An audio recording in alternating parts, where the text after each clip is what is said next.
on, everybody? It's your buddy, it's your pal Spaz Phoenix, the YWC Reality Check, and this is... Wait, what is this? It's not a Dynamite review. It's not a pay-per-view preview.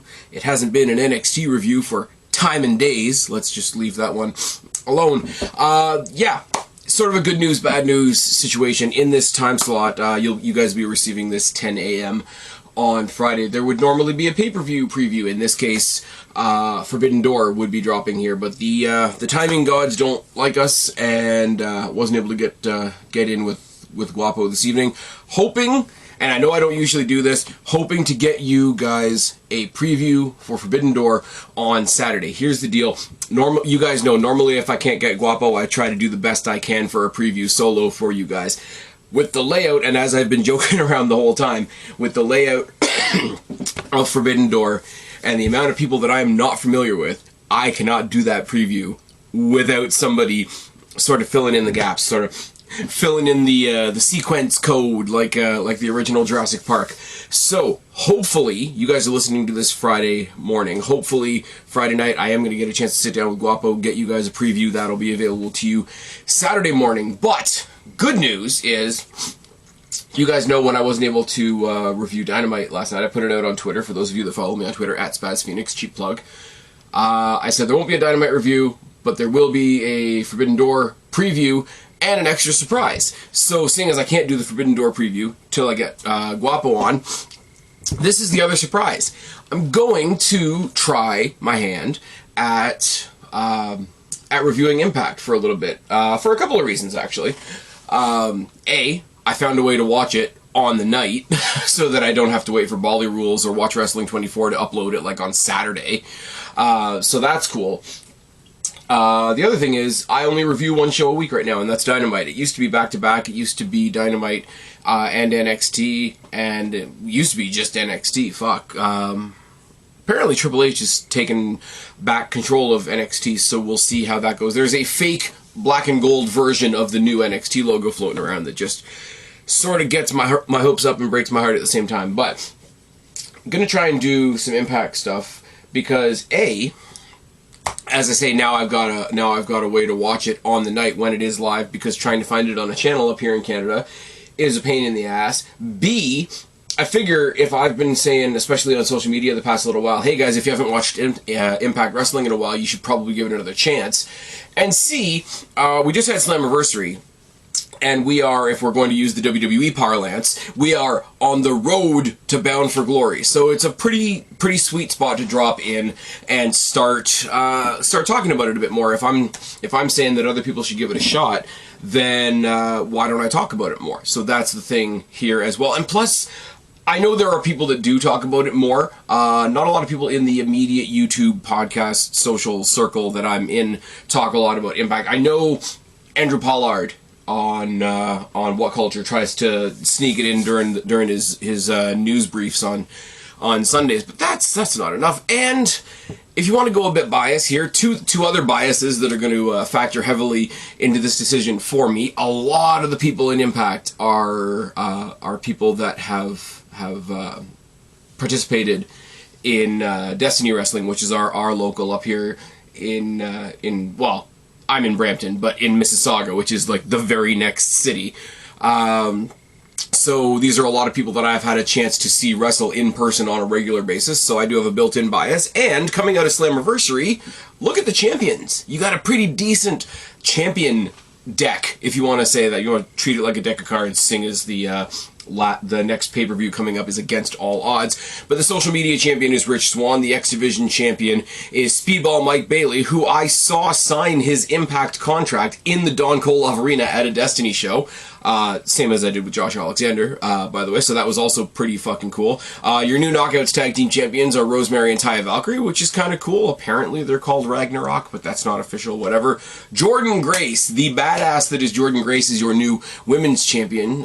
She finally saved that belt off of Tasha Steelz. More about that later on. The Good Brothers have picked up the tag team titles once again, and our boy, the Destiny World Champion, Josh Alexander, is also the current Impact World Champion. So, coming off Slammiversary, heading towards Bound for Glory, bunch of champions that I like, a bunch of wrestlers that I get to see wrestle a lot. I'm gonna get to see I'm gonna get to see Josh Alexander wrestle. Who am I seeing him wrestle? Gonna get to see Josh Alexander wrestle Aiden Prince next weekend at Greektown Wrestling in Toronto at the Ted Reeve Arena. I was about to say the Don Koloff Arena, but that's not true, is it? It's going to be a lot of fun.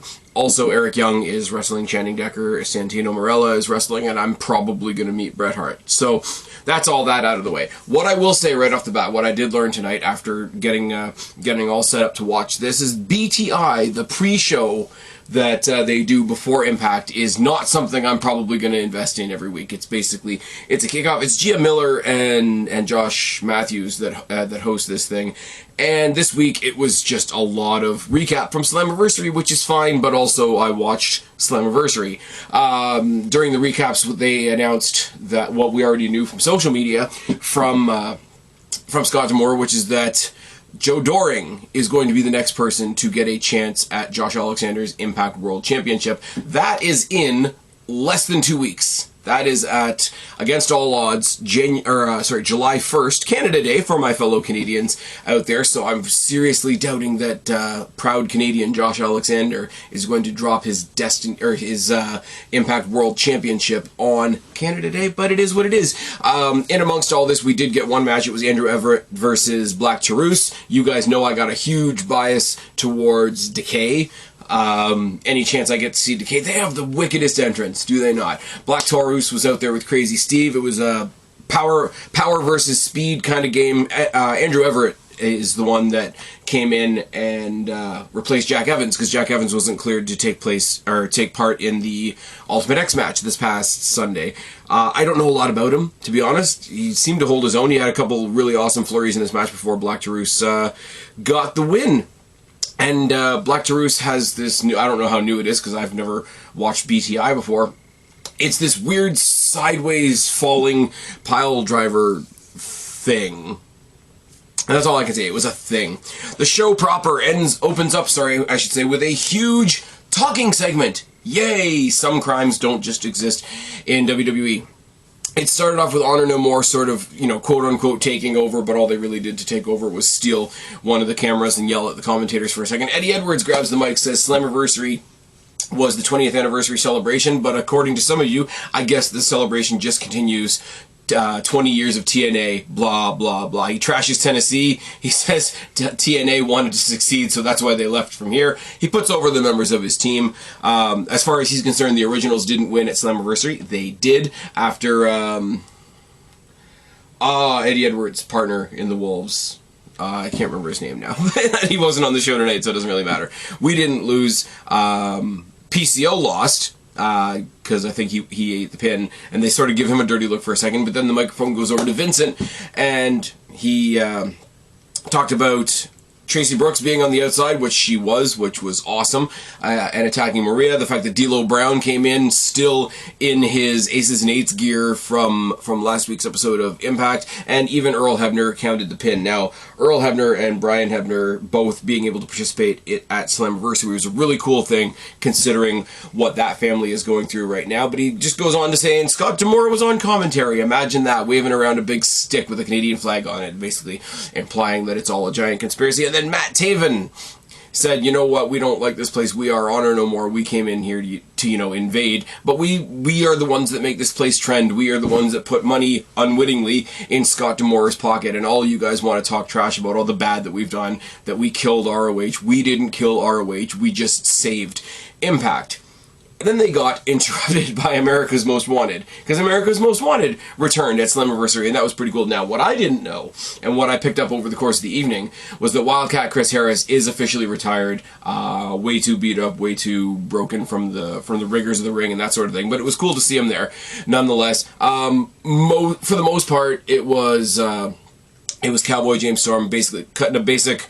Back in our day, people worked hard. Back in our day, people earned the respect of the fans and all that. We looked like real wrestlers. We didn't look like you goofs, which kind of sounded like a recent Wrestling Jesus video that I stumbled across, but we don't need to go into that right now.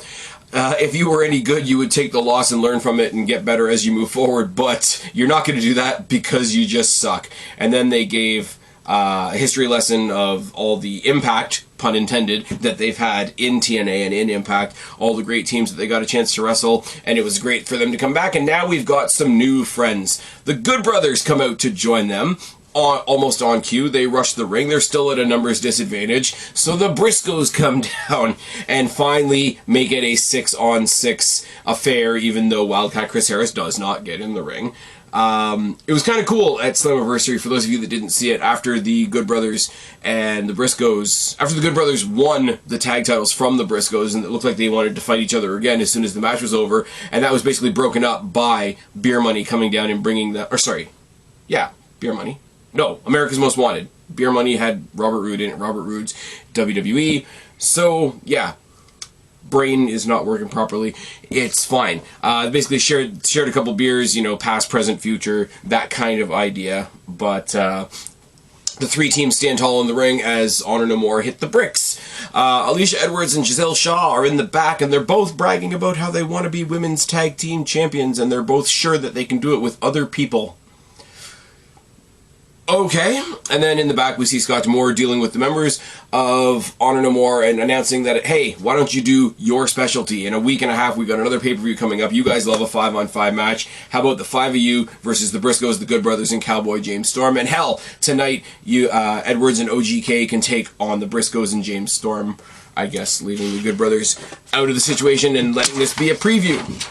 This was, I will say, because their show is on Thursday and the pay-per-view next week is on the Friday, they basically have like a show and a half to build this entire, not pay-per-view, but like Impact Plus event.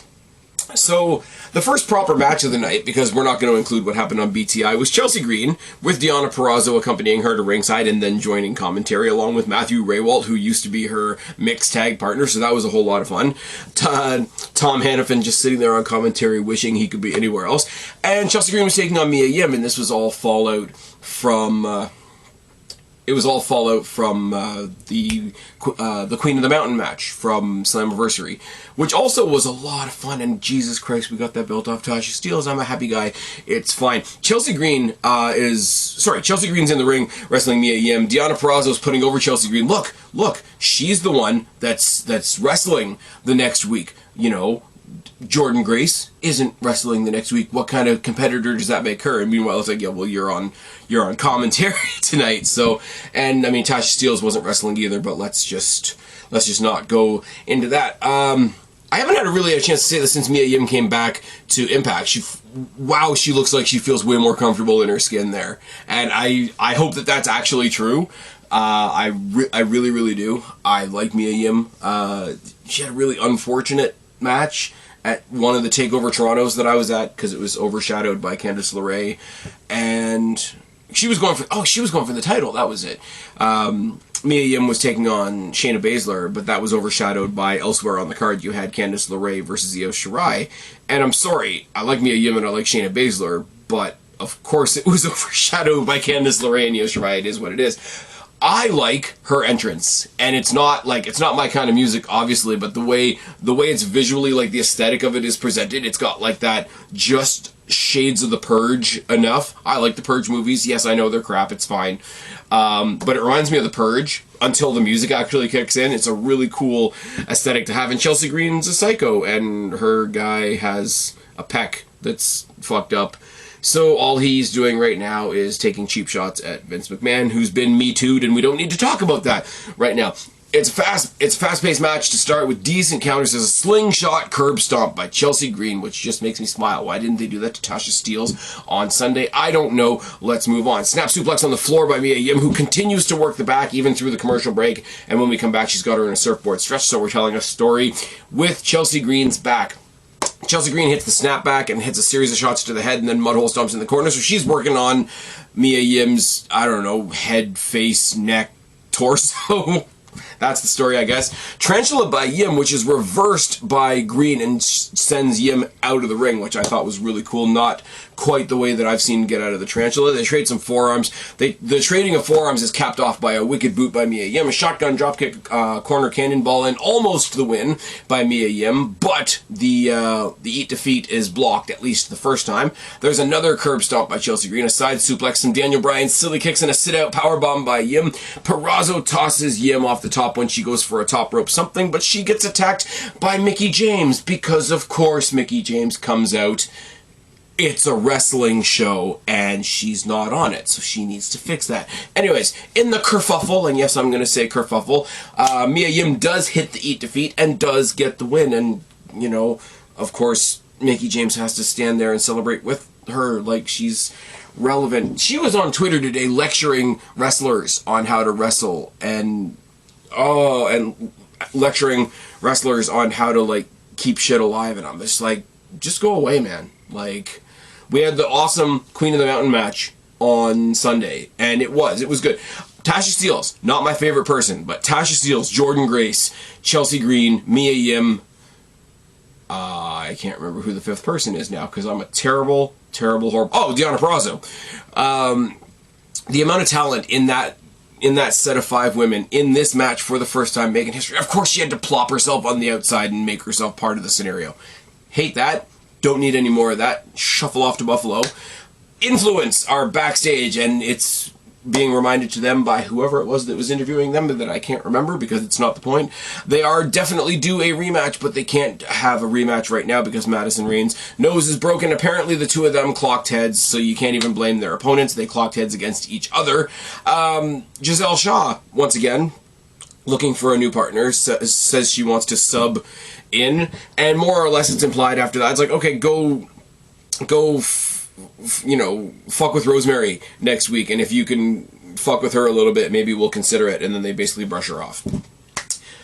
Okay, Bhupinder Gujjar and Shark Boy taking on Johnny Swinger and Zicky Dice. I didn't write anything down for this match. It was a comedy match. Shark Boy bit somebody on the ass and then hit the chummer for the win.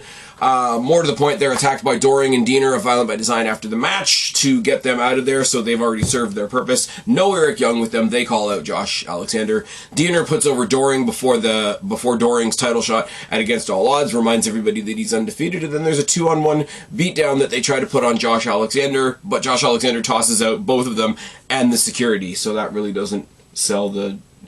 If you can take out your opponent and his partner and the security, then I'm not really going to be invested in your match at the pay-per-view because I already knew you were going to win because Josh Alexander's fucking awesome. Josh Alexander versus Diener was supposed to happen later in the night, but it's going to happen now. Alexander basically takes Diener apart. Diener is the smaller member of a faction where Alexander is about to face the larger member of that faction. So Diener is there to, unfortunately, eat shit. It is what it is. He hits his wicked crossbody to the outside, and I don't know how to describe this for those of you that haven't seen a whole bunch of Josh Alexander, but there's always a point in one of his matches where his opponent is kind of sitting on the outside. You know, if you picture any moment in a Ciampa match where he just kind of sits on the apron for a second, when he does that patting on the back thing, he waits until they're in that position, and then he hits this really low crossbody to their back that takes them out of the ring. It's effective because, I was about to say it's ugly looking, but it's effective looking because it's ugly looking. He does that, is what I'm trying to say. They brawl to the outside, Josh eats the post on the outside and a thumb to the eye, but when they get back in the ring, he goes back to tossing Diener around. Now, as he's tossing Diener around, and before we get into the suplexes that I'm going to talk about in a second, I want to note the fact that Josh Alexander is busted open and he's bleeding from the head, because of course he is, it's Josh Alexander. But that reminds me of...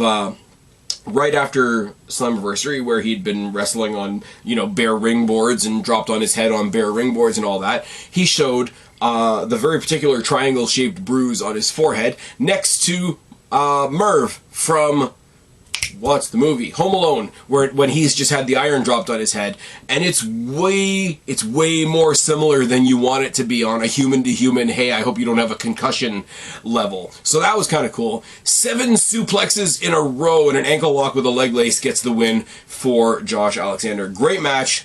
As great as a match can be when it's entirely predictable, and he basically ate Diener up. Now, that's not a disrespect to Diener. Diener did a great job at getting eaten up, which is what the segment was for, so it's all good. Kazarian's backstage talks about his history with Chris Sabin back in the day and their history in TNA before it became Impact, and the fact that he came back because he wanted to close out that feud, but then that got interrupted by all the other shenanigans that have happened, and they're going to fight next week in the main event, which is fucking awesome. Jordynne Grace. I see a pre-taped set of comments from Jordynne Grace after winning the title. She thanks everybody in the match that elevated that match to what it was. And listen, King of the Mountain, Queen of the Mountain, whatever you want to call it, I get that it's a funky concept. I like it because of how funky and unique it is, but then again, I like all the casino battle royals that AEW does that even the AEW fans don't. So maybe I'm the odd one out. I like the reverse battle royal. It was fun. Go Shark Boy.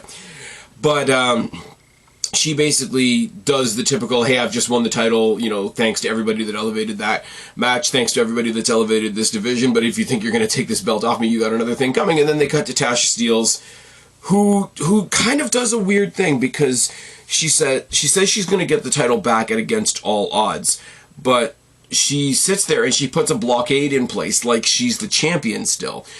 She says, hey, if you can get past Savannah Evans next week, I'll face you at Against All Odds. But why are you putting the blockade up when you're the one seemingly that wants the title? I really don't like Tasha Steelz.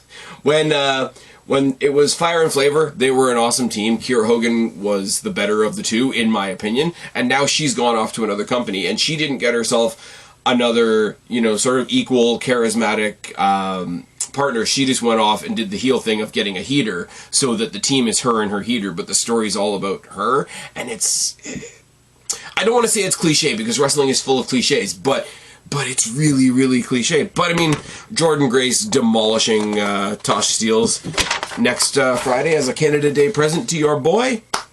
Not so bad at all. Sami Callihan, who had the Monsters Ball match at Slammiversary and is absolutely insane and just kept on dropping moose on his fucking heed, had a match against Jack Price, who just won, their version of Toughen Up, Knuckle Up, or whatever the hell it is. Sammy toys with him a bit before killing him with the Cactus Driver 97 and getting the win. Moose spears him after the match and beats him down with chairs and puts him through a table. This was a very short, sweet and to the point segment, but it was also, again, it's a symptom of what I said earlier. They have like a week and a half to build to their next pay-per-view off of their big anniversary show, so we're just going to do some stuff. As we come back from the commercial break, Sammy is ranting and raving in the back looking for Scott D'Amore, finds Gail Kim instead, who I thought was only in charge of the women's division, not trying to be sexist. That was literally my understanding of things. And she says, okay, cool, you can have a match with Moose at Against All Odds, but, what else are you going to do to each other now that you've already had a Monsters Ball?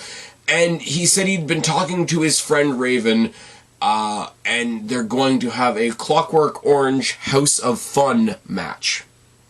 Now, I like silly wrestling. I like silly wrestling everywhere.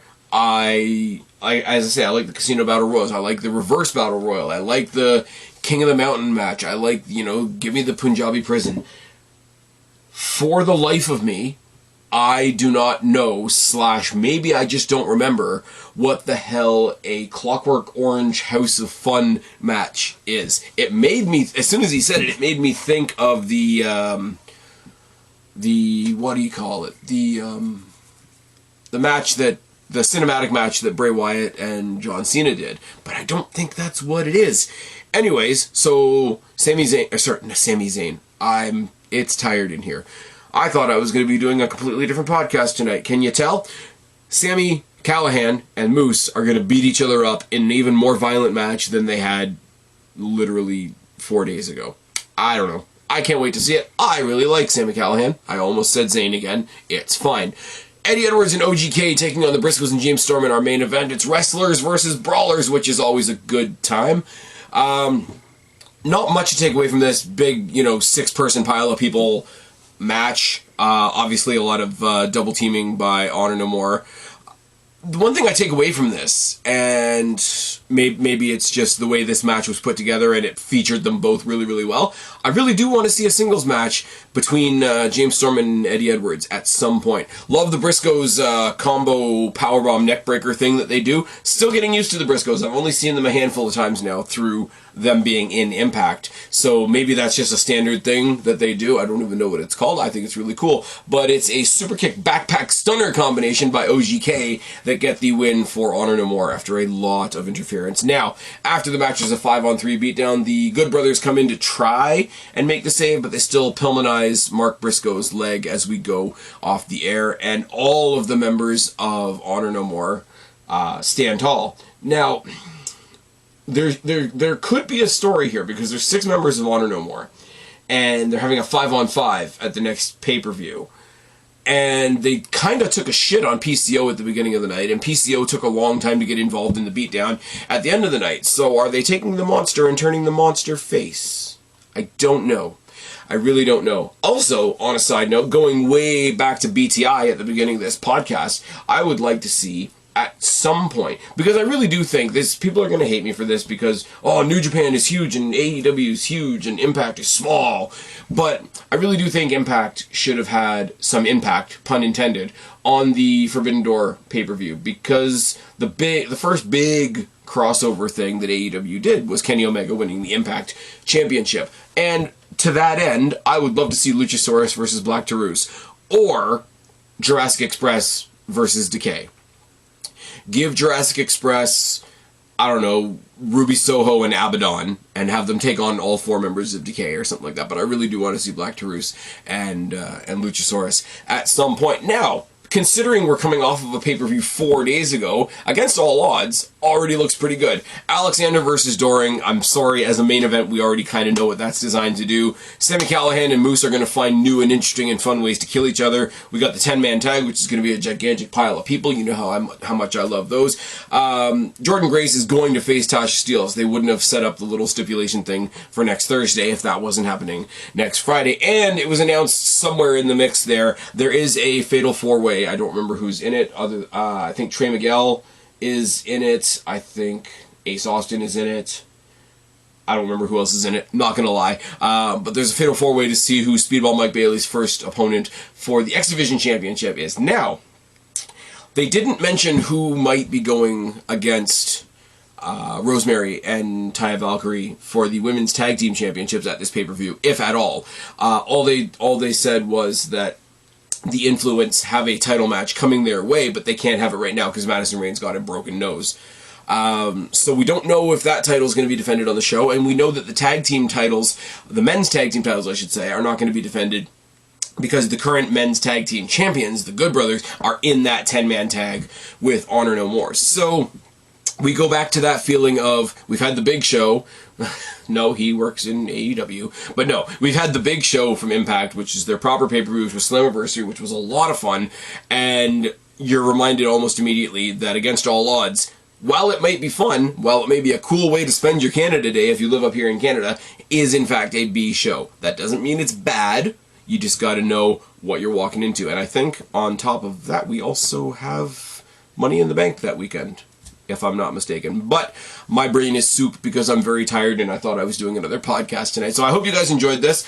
Let me know what you think about it. Sort of the deal is, I'm going to have to record these on Thursdays because that's when the show happens. But Thursdays is also when I record other stuff, like previews for pay-per-views, etc. So it's going to be one of those, if I can work out a way to do both on a Thursday, I'll do both. If I can't, whatever we're previewing that weekend is going to take precedent over doing this. This is very much going to be the filler, but I hope you guys enjoy it. Let me know what you think. Let me know if you think this is even worth me doing, quite frankly. Let me know on Twitter, @SpazPhoenix, or in the comment section below if you're watching on YouTube, Spaz Phoenix. If you are watching on Rumble, Spaz Phoenix Podcast, I'm sure there's a comment section there as well. Spotify, iTunes, Spaz Phoenix Podcast.